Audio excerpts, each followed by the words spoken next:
How you doing, guys? So, just got some footage coming up now. Bill Medley from the Righteous Brothers telling you a little story about when Elvis walked across his stage in Las Vegas. Don't forget to hit the like, subscribe, share and hit that notification bell. I'll see you all soon.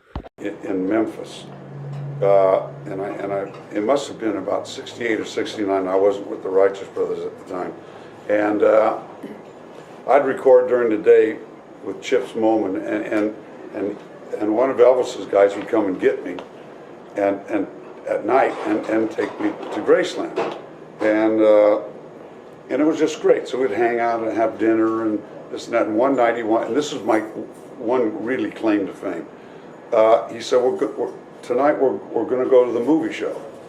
And all the stories you heard that he would rent the theater, well, that was the truth. He'd just rent the theater, so it was just us. Well, him and the boys, you know, the Memphis guys. And so we walk outside to go to the theater, and there's Elvis's limo. So Elvis said, Bill, you know, you get in the back. Actually, he said, you know, man, I just want, and I thought that meant get in the back seat. So I got in the back seat, Elvis and Priscilla got in the front seat, and we're going down the driveway at Graceland, and Elvis is driving.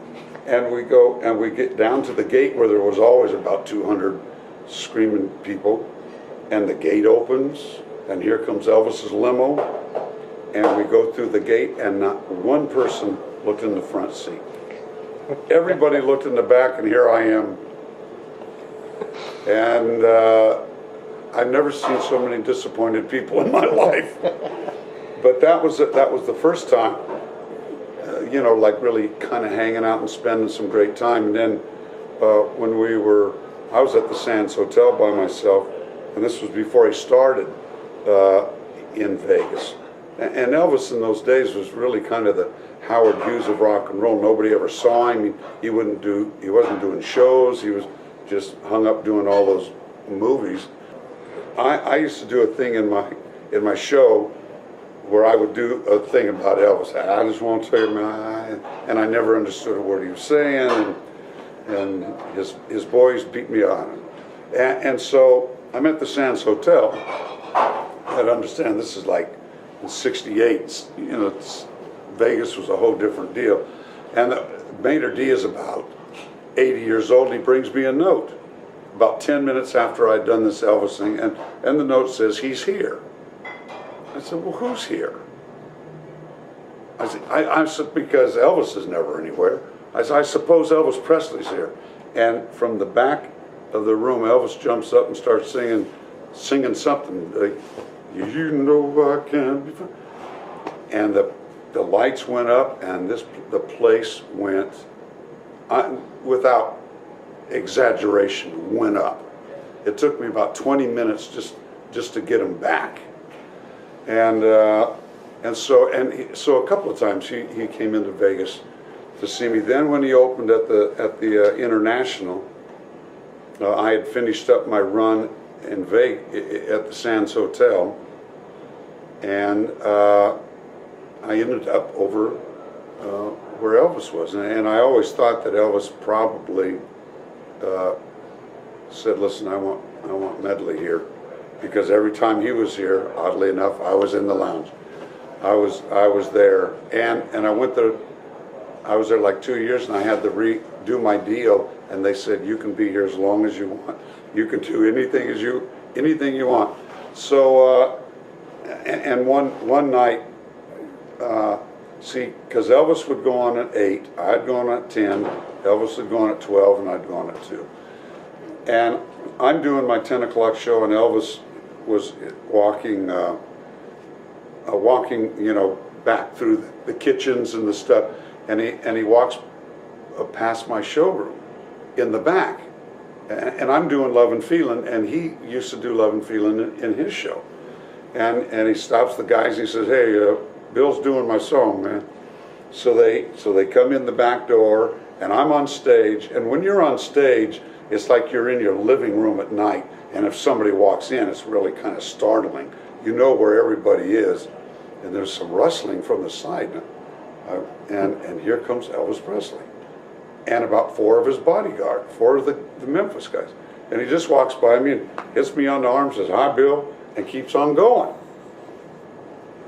And I don't know what the bodyguards were. I didn't know if maybe he thought I was going to jump him on stage, but they walk by, and obviously the crowd just wigs out.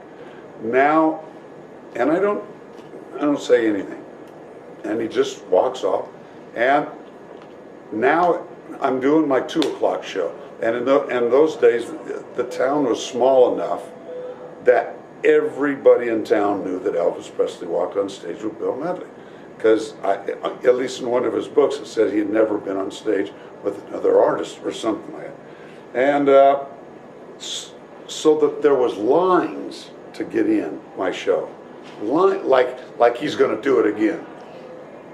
So the show starts, and I'm doing "Lovin' For You," and I'm right at the "Baby, Baby, I Get Down on," and here he comes again. Here he comes again, and he walks by, hits me, "Hi, Bill," and they all now hit me. And now he had like 8 of his Memphis guys and about 10 of the security guys at the hotel, and they all walk by, "Hi, Bill," and I'm, "If you love me like you," and I'm trying to do the song, and so finally I get done. The place, I mean, people are throwing babies out of windows. I mean, they are literally going nuts, because that's what they were, and didn't think they were going to see it. But and so finally it calms down. I just stood there. It was almost a Jack Benny moment, like one of those. Just waited, and they finally calmed down. I said, "Okay, I don't know who he is, but now he's starting to piss me off." And Elvis heard I said that, and he called my dresser. He said, "Bill, I hope I wasn't messing up." I said, "Are you kidding me?" I said, "My next show's at 8 o'clock. Could you be there, please?" And he was a really good guy. And the great thing was that, like, when he would be getting ready for his midnight show, and I would be sitting in my dressing room, he would call a lot of times and say, "Bill, come down to the dressing room." And I would go down, and it would be just Elvis and his hairdresser, and he would send all the boys up to get in their positions. And so I would, Elvis and I would sit there, I don't know, probably 40, 50 times, just sit, him and I. So I really got to know Elvis, not, the Elvis Presley. We really had some great one-on-one time, and we were both huge fans of Roy Orbison. Roy Orbison, but Roy Hamilton. And his favorite song was "Unchained Melody" by Roy Hamilton, not the Righteous Brothers.